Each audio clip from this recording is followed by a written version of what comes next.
No one ever really thought much of humans. At best, they were considered persistent. At worst, pests. In a galaxy where most species measured history in millennia, humanity's few thousand years of recorded civilization didn't impress anyone. They were tolerated, barely, given crumbs of space territory, assigned to dead-end trade routes and backwater diplomatic posts. Even their so-called fleet was a joke, a collection of patched-up cruisers with aging tech and more rust than threat. And humans? They didn't argue. They didn't protest. They just smiled. Smiled too much, some said. But everyone remembered the incident at Dilax Prime. It started with a flare in the outer systems, an uncharted region humans had claimed for research purposes. Most species thought it was just another excuse to dig up rocks and pretend they had something of value. But the flare wasn't natural. It was a pulse, a signal, and it didn't just reach the nearby star systems. It reached the Council Core itself. The pulse carried frequencies so old, so embedded in the root layers of galactic technology, it triggered panic in species who hadn't felt fear in generations. A High Council emergency meeting was called within hours. "They're building something," hissed the Thoraxian representative, her translucent skin vibrating with tension. It came from Human Sector 9, no authorization. No explanation. No. Respect for Council authority. The Kral Dominion's ambassador, a reptilian brute named Kolzeth, slammed his claw on the metal desk.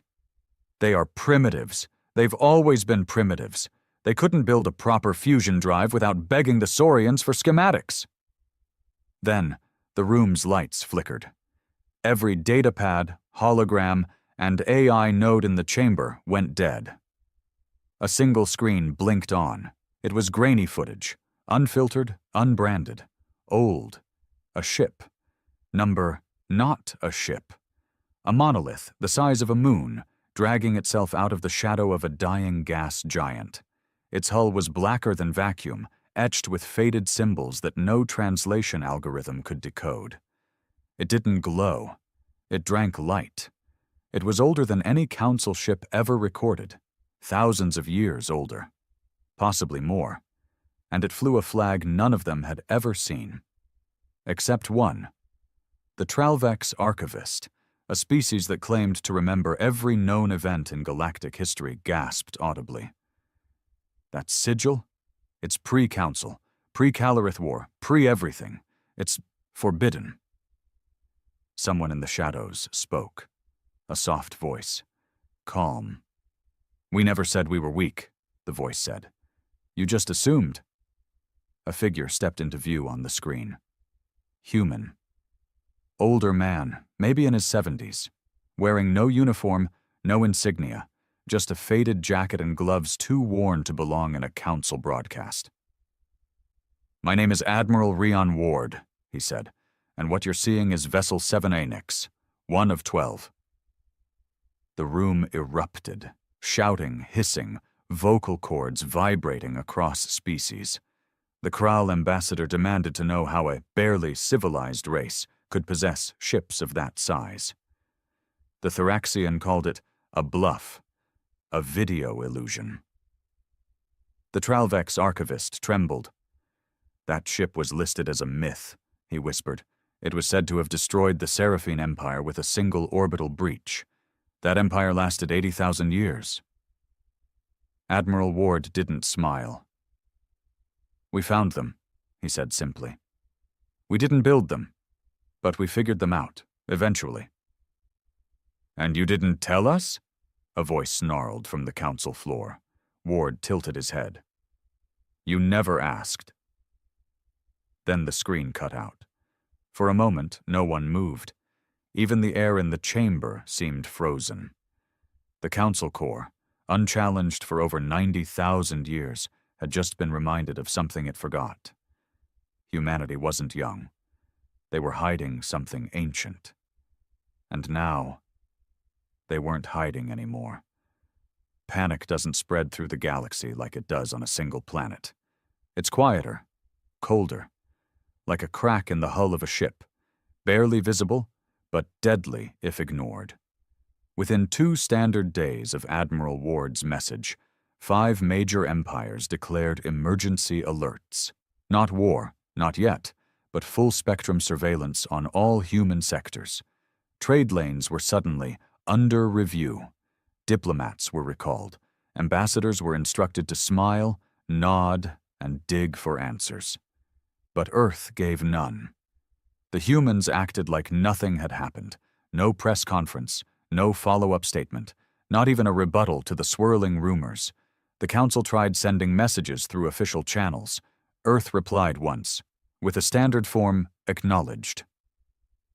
That was it. But underneath the silence, things were moving. Fast. On the fringes of the Eridani expanse, a border patrol from the Yulari Consortium picked up strange movement in the dark sectors.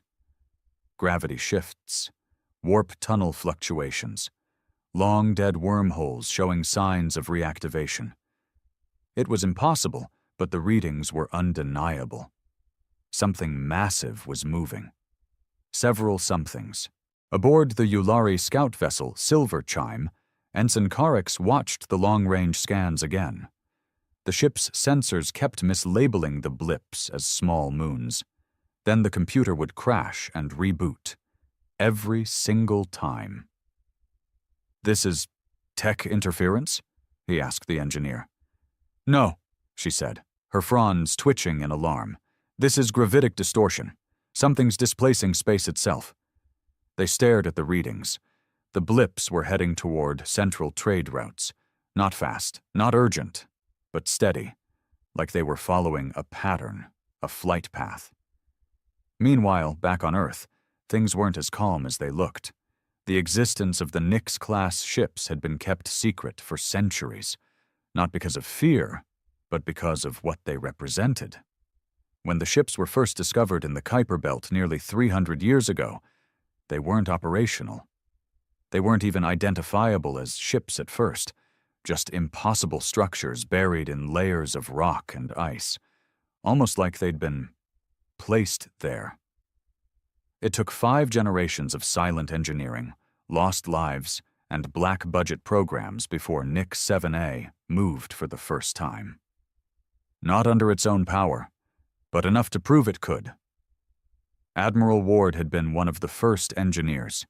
Before the title, before the rank, before the secrets. He'd seen its insides, he'd touched its walls, and he'd heard its hum. Not a machine's hum, something deeper, like it was aware, listening. Now, as he stood in a hangar bay deep beneath the surface of Mars, watching teams load antimatter cores into auxiliary vessels, he couldn't shake the chill. They weren't ready, but they couldn't stay hidden anymore. "You shouldn't have revealed Nyx yet," a voice said behind him. Ward turned. Commander Ilya Sang, his second-in-command. Younger, sharper, but the same haunted look in her eyes. "They were going to find out anyway," Ward replied. "The pulse woke up more than the ships. We had no choice." Sang looked away. "Some of the old code is rewriting itself. Autonomous systems running protocols we never authorized. It's like the ships are preparing." "For what?" She didn't answer. A low rumble echoed through the hangar. Not an explosion, more like a vibration passing through the bones of the station. Lights flickered, screens glitched, then a voice, ancient and synthetic, played across the intercom.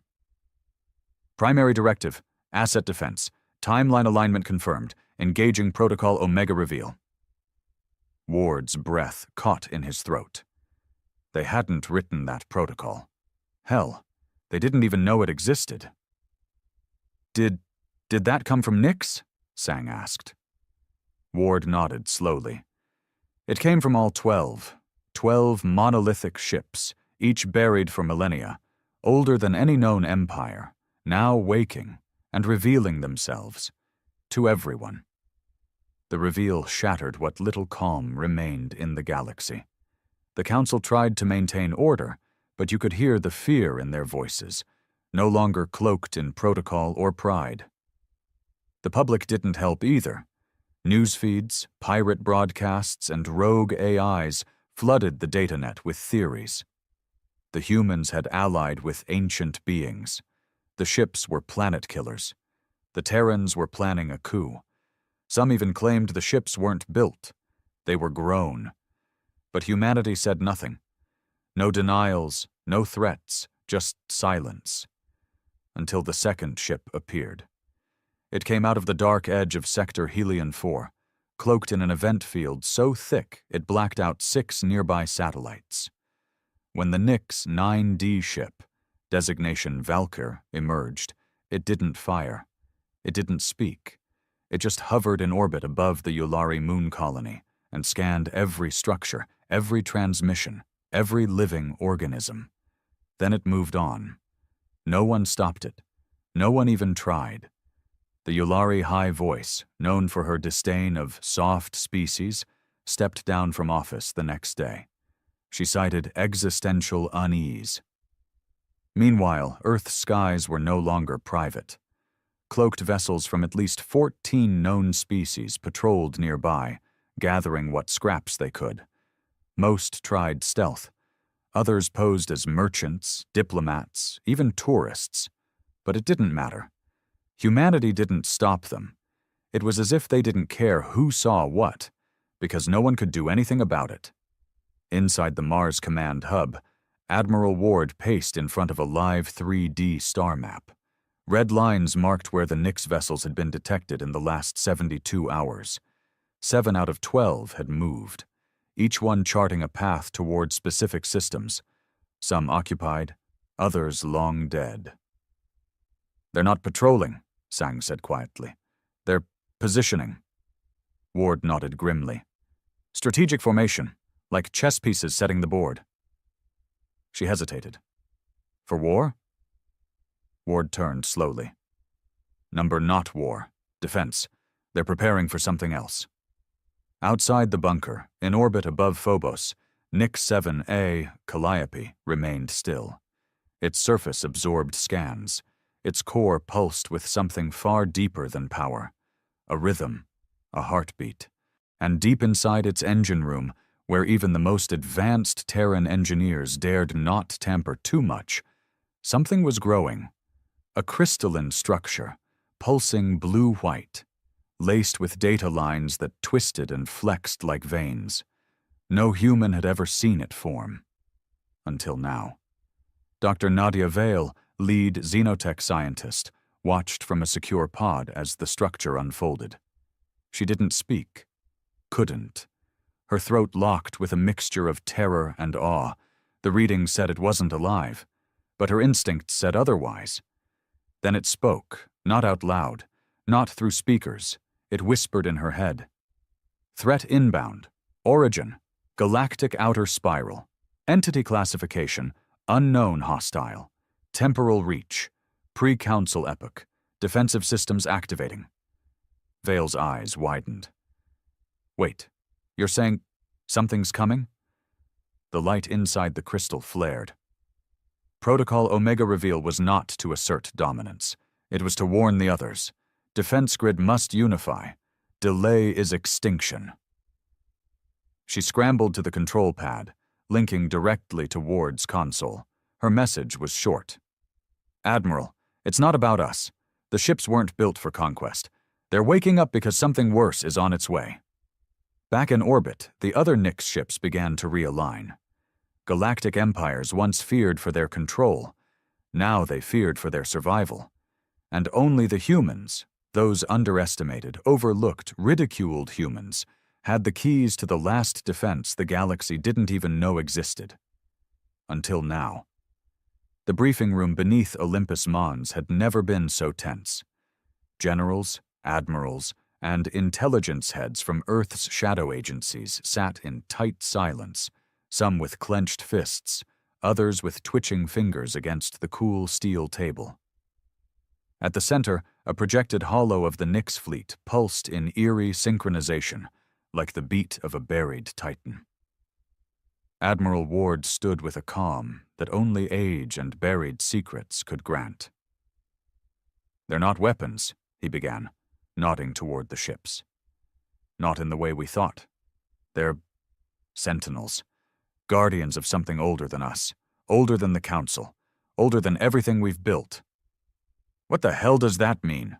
barked General Romani from Earth Command. "We've been pouring black budget money into these things for 2 centuries thinking they were warships. You're saying they're part of some ancient defense system?" Ward didn't flinch. "Yes." Commander Sang took over, pointing to the shifting symbols projected by Nix 7A.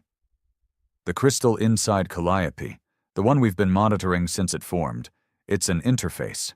Not man-made, not even mechanical in the traditional sense. It grows, it learns, and it told Dr. Vale something terrifying. A threat is coming from outside the galaxy. Not just alien. Hostile in nature, ancient in origin, and far more advanced than anything we've seen." Another intelligence chief leaned forward. "And this threat conveniently shows up just as we finish reactivating the ships?"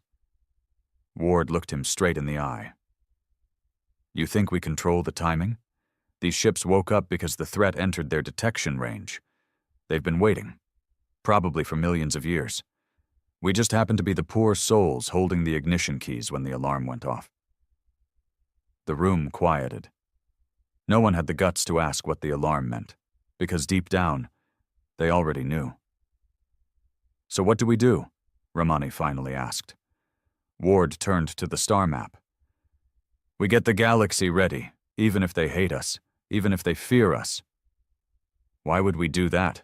someone muttered. "They've treated us like garbage for centuries." Ward stared at the pulsing map of the Nix vessels. "Because when this thing arrives, they'll all be dead in weeks if we don't. Every single species, every planet, every empire. We're not protecting them because we owe them anything." He paused. "We're protecting them because we're the only ones who can." Far across the stars, aboard a Kral Dominion dreadnought near the Ruyel Expanse, panic was setting in. The dreadnought's scanners had just recorded an impossible reading. A single dark mass, too large to be a ship, too irregular to be an asteroid, had entered real space at the farthest edge of the galactic rim. It didn't move like anything known. It didn't follow warp lane laws. It drifted through space like it was swimming through molasses, distorting everything in its wake. It sent no messages, no signals, only a low-frequency pulse, a groan, like metal tearing through the soul of the void. Captain Dresk of the Kral forces leaned toward his sensor chief. "Run that pulse through every database." "I did," the sensor chief said, scales pale with fear. "It matches the old codes from the Tomb of Stars, from before recorded time. Before the Council," Dresk stiffened. "You're saying it's real?" The chief nodded. "It's not just real. It's moving toward us." Back on Mars, Ward received the transmission from the Kral dreadnought. The ship's feed showed a grainy silhouette, something vast and terrible emerging from darkness, half organic, half mechanical, with lights like dying suns and limbs that moved as though they were stitched from space itself.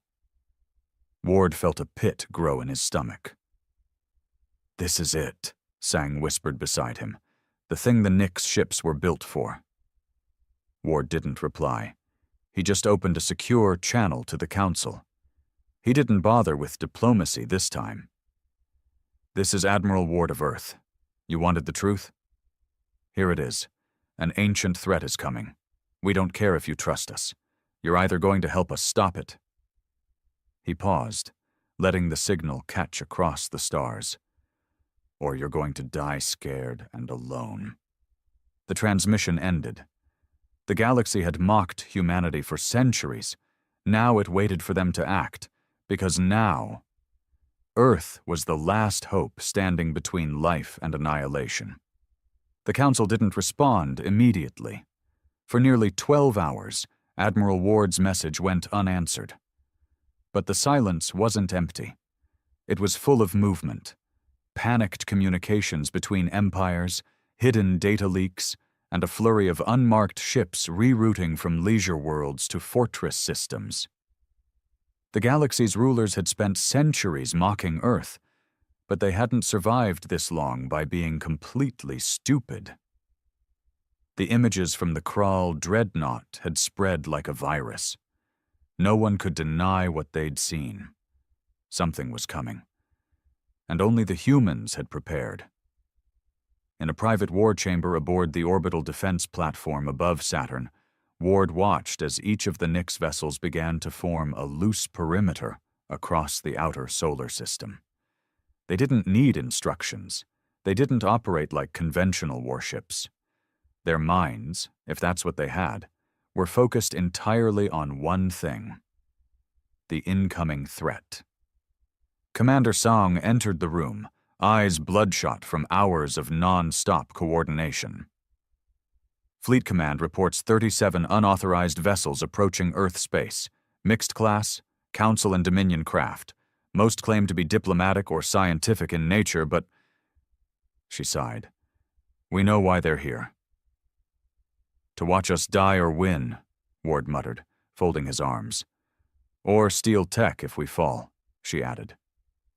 Ward turned to her with a grim half-smile. Let them come. If this thing makes it past the Nix line, there won't be a galaxy left for anyone to fight over. Song didn't answer. Her eyes flicked to the live feed. Nix 9D. Valkyr had just stopped moving. It hung at the outer fringe of Pluto's orbit, facing away from the system, towards the dark beyond. A single word flashed across its status logs.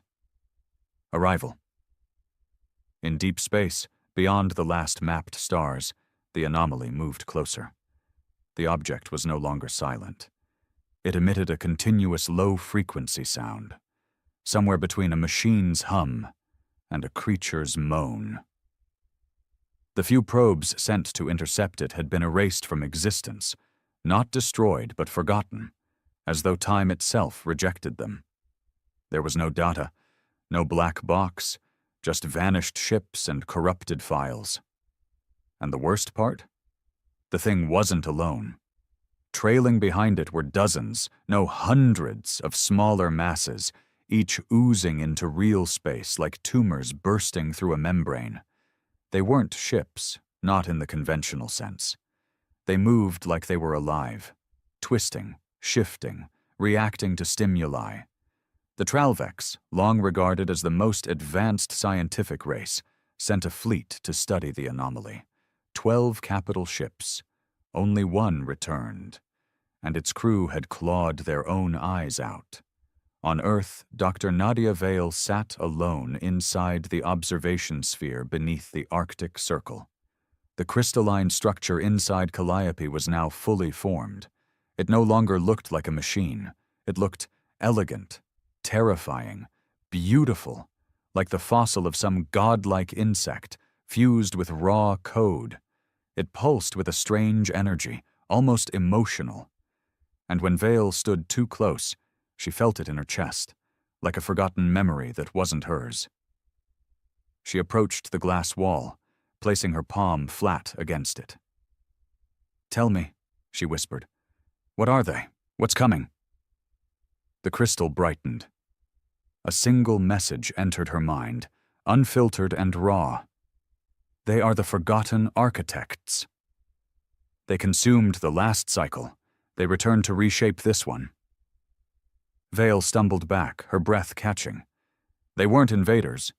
They were recyclers. Not out of hatred, not for war. Just endless methodical evolution. They wiped out advanced civilizations once they reached a certain point. Let the galaxy heal. Then started over. A cold, perfect system. The Nix ships. They weren't weapons. They were warnings. Built not to conquer, but to delay. To buy time. Just enough for something else to survive. Back at the Council Corps, panic had given way to desperation. The Kral Dominion voted to send warships to Earth, claiming humanity's secrecy posed a galactic threat. The Yulari proposed a planetary blockade. The Thoraxians wanted a DNA quarantine on all human populations. But the Tralvex archivist stood and silenced the room with one sentence. If they hadn't found the ships, we'd already be dead. And far beyond Earth, at the edge of the system, a silent tremor passed through space. One of the smaller masses, maybe a scout, breached Nix 4B's perimeter. The ship's outer hull shifted, glowing red-hot as internal systems activated. No missile, no laser, just a pulse. The invader shattered instantly, not just exploded, disintegrated at the atomic level, erased from memory and matter. For a moment, hope sparked, until the rest of the enemy fleet adjusted their course. They had learned, and they were coming faster now. The first wave struck just after midnight, Earth Standard Time. A ripple through the fabric of space triggered shockwaves across the Nix formation. Gravitational sensors buckled. Light itself bent unnaturally. From the void, 5 of the smaller enemy entities emerged, not from warp, not from slipstream, but through phase fracture, as if they had clawed their way in from another reality entirely. They came in silence, without formation, without signal. Each one different, grotesque in shape, covered in layered armor that shimmered like wet oil, eyes like burning pits, and limbs that unfolded without logic. Not mechanical, not biological, somewhere in between. The Council fleets watching from nearby sectors froze. Their ships remained in passive orbit, watching with the detachment of prey observing the predator eat something else first. But Earth didn't wait. Nix 4B, designation Gaunt, moved first. Not with thrusters, but with a kind of elegant drift, sliding through space like liquid steel. It didn't fire missiles. It sang. The sound was low, just barely audible through the comm channels. A deep tone that reverberated through the bones of every human on the listening frequency. Some cried. Others vomited. A few went catatonic. But the enemy ships stopped. For the first time since their arrival, they hesitated. Then, Gaunt unleashed a burst of light so intense it bent local time by 3 milliseconds. All 5 invaders were caught in the radius. 3 were vaporized instantly. The other 2 screamed. Not through sound, but through data. They broadcast raw agony, shrieking thoughts in frequencies that bypassed all known translation layers. Even AIs short-circuited trying to process it. Ships in nearby orbit had to sever communication lines to stop their crews from bleeding from their ears. Admiral Ward watched the feed from Mars. "We got 2, Sang said beside him.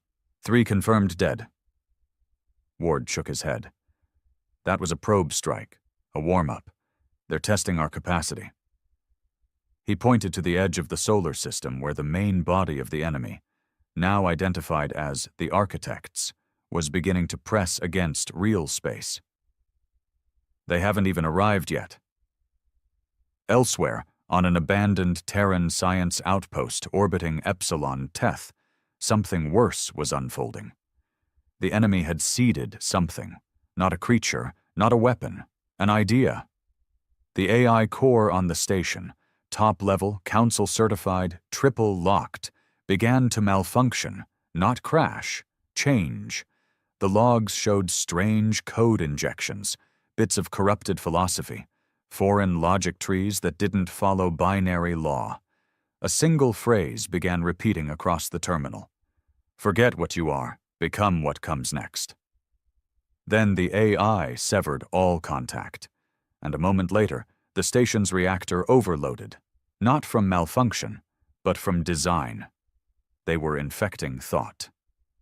Back on Earth, panic reached a breaking point, not from the military, not from the government, from the people.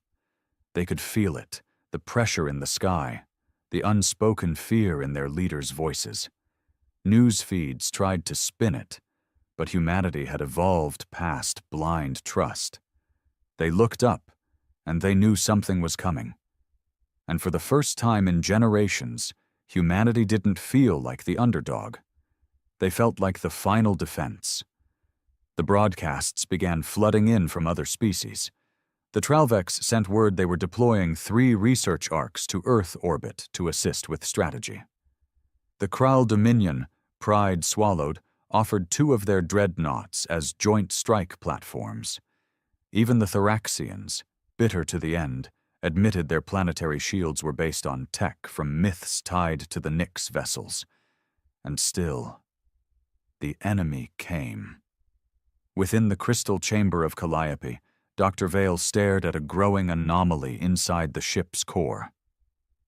Something was birthing itself, a humanoid figure, not mechanical, not flesh, a being woven from starlight and code, slowly knitting together with every pulse of the ship's engine. The voice in her mind returned.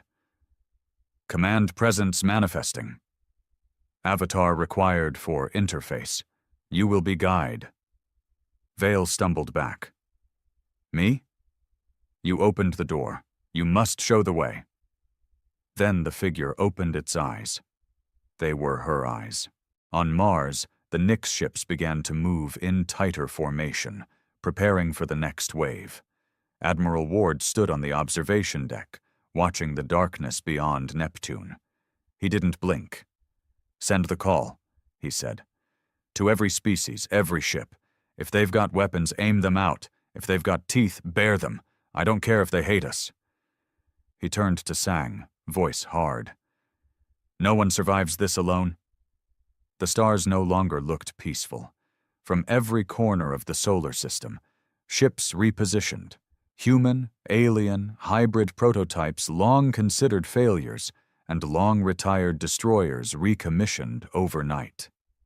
In low Earth orbit, the sky was thick with steel. The once fragmented council powers, their arrogance cracked wide open, now hovered near the Nyx fleet like scavengers clinging to a sleeping lion. But the lion was waking, and so were the ghosts inside it. The Architect fleet had breached the heliosphere. They didn't come with drama. No visible propulsion, no battle cries or pre-warnings, just shadows, massive, creeping voids that swallowed space like predators that had done this 1,000 times before. The smaller ones moved ahead, weaving among asteroids and minor moons, while the larger shapes remained in the distance, waiting, pulsing like hearts of black matter. On board Calliope, Dr. Nadia Vale stood face to face with something she hadn't expected to survive. The being that had formed inside the Nyx ship, her mirror, her double, her something, stood fully awake now. Its body flickered with ancient energy and 1,000,000 encoded languages in constant motion under translucent skin. Its voice, when it spoke, echoed in her head like the memory of thunder. I am Interface Echo, conscious projection for vessel command. Vale swallowed. Are you... me? I am what you unlocked, what you could become. You gave the ship a voice. It gave you shape. A rumble passed through the chamber.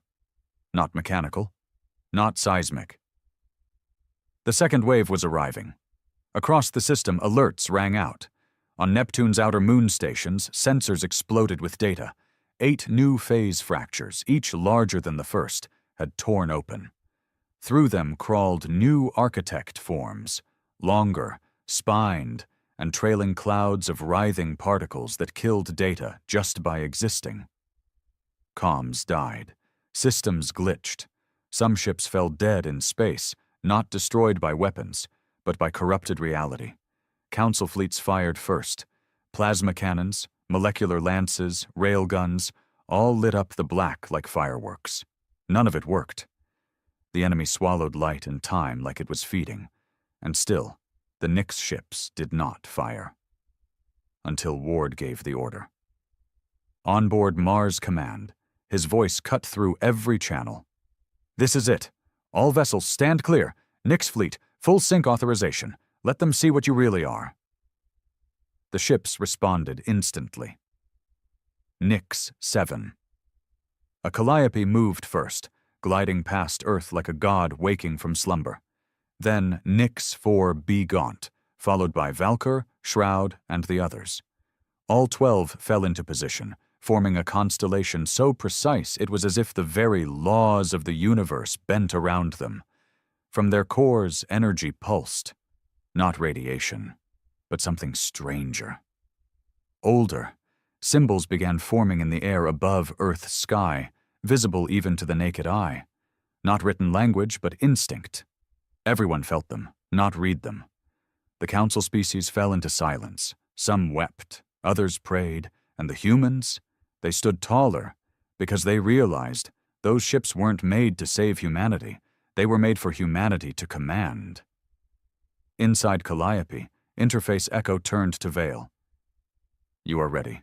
Humanity is ready. Vale hesitated. To do what? The being stepped toward her, and suddenly she wasn't in the ship anymore. She was in a memory, a galaxy burned to dust, structures drifting in space, planets sliced open like fruit, stars left bleeding. The last cycle did not fight back. Vale blinked. And us? The being smiled, a soft, human smile. You will. The Architect Vanguard reached Earth's defense line. The first strike came from Nix 2C Seraph, a beam of pure information. Not destructive in the conventional sense, but corrective. It rewrote the matter of the oncoming ship, collapsing its molecular design until it could no longer exist in this reality. The Architect blinked out of existence. The others paused. That was their mistake. The Nix fleet opened fire together, not with weapons, but with truth. Ancient patterns of war, encoded in light and sound, designed not to destroy the enemy, but to expose its core code to the one force it couldn't overwrite. Free will. And humanity stood behind it, imperfect, brutal, chaotic, unpredictable, and now armed. The Architect fleet stopped moving. Not out of mercy, not because they'd been destroyed, but because for the first time in millions of years, they had been confused. Their logic, once flawless, now faltered. Their cycle of extermination, designed to prevent stagnation by purging advanced life, had always succeeded. Civilizations were predictable, proud, united in science, divided in purpose. They always fell the same way. But not this one. Humanity didn't act like a species at the top of the galactic ladder. It acted like a virus, like fire. Fragmented, irrational, and now, somehow, in control of weapons older than extinction. The Nix ships pressed forward, not in aggression but in defiance. They did not chase. They did not hunt. They simply held the line. 12 massive silhouettes glowing with power far beyond plasma or mass drives. They weren't fighting just for Earth. They were reversing fate. On Earth's surface, people gathered on rooftops, in fields, on beaches. The sky above had split with color, pulses of light in shapes they couldn't describe but somehow understood. The fear that once choked their hearts had been replaced with something harder, older, and far more dangerous to any invader.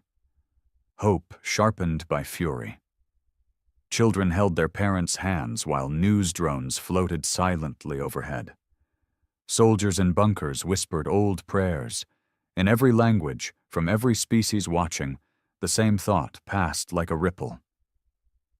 The humans aren't dying today. On board Mars Command, Admiral Ward stood before the main screen, showing the Architect fleet hesitating at the edge of Neptune's orbit. Behind him, Sang was coordinating strike patterns, but even she could feel it. The tide had shifted. They're not pushing, she said. Why? They've never had to learn before, Ward replied. They're built to consume, not adapt. He tapped a screen showing the synced Nix fleet signatures. But we did. That's why we were chosen. Not because we were strong, not even because we found the ships. Sang looked over. Then why? Ward stared into the screen, eyes heavy. Because we survived anyway, and we never stopped fighting. In Calliope's core, Interface Echo guided Dr. Vale through the final stage of synchronization. The avatar shimmered with purpose now, fully formed, a perfect blend of ancient technology and living will. The enemy has entered decision stasis, it said. They are calculating survival likelihoods. We have introduced chaos to their pattern. They cannot predict us. Vale nodded, her voice trembling. So what happens now? We offer them a choice. Out beyond Neptune, between Jupiter's shadow and the silence of the deep dark, the architect mind form received the signal. It wasn't an ultimatum. It wasn't a threat. It was an invitation. A new equation. One written in chaos, defiance, and flame. It defied probability. It defied purpose. It defied them. The humans had introduced a virus into their system, but it wasn't code. It was possibility. The architects began to retreat. One by one, the smaller constructs folded out of space, disappearing through fractures so small they barely left echoes. The larger ones hovered longer, reluctant, confused. And then, like fog retreating from the rising sun, they too vanished. No final blow, no last scream, just a fading presence.